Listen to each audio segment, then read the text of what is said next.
ಇಡೀ ಅಭಿಯಾನ ಕಾರ್ಯಕ್ರಮ ಕುರಿತು ನಮ್ಮ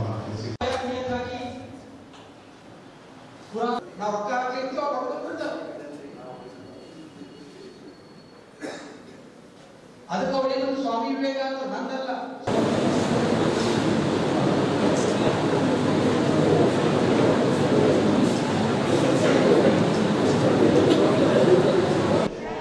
इस्लाम के सिलसिले में और मुसलमानों के सिलसिले में क्या है उनके स्टेटमेंट्स, एनसाइक्लोपीडिया ब्रिटानिका है, तो हमने उनको बेस बना के उनके व्यूज़ के बेसिस के ऊपर कई क्वेश्चन सेट किए. ನನಗೆ ಇಂದು ಮೊಹಮ್ಮದ್ ಪ್ರವಾದಿ ಅವರ ಬಗ್ಗೆ ಪುಸ್ತಕ ಓದಿ ಹೆಮ್ಮೆಯೂ ಆಗುತ್ತದೆ ಹಾಗೂ ಸಂತೋಷವೂ ಆಗುತ್ತದೆ.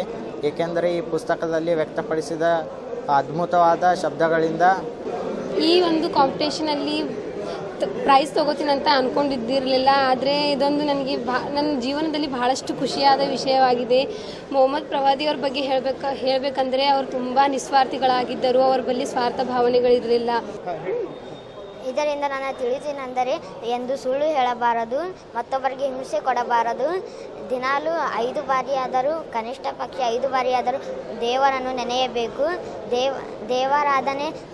ದೇವಾರಾಧನೆಯು There is no God except one.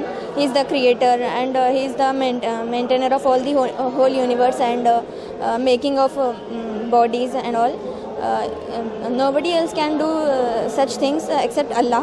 So Prophet Muhammad sallallahu alaihi wasallam was teaching us that only that there is no God but only one.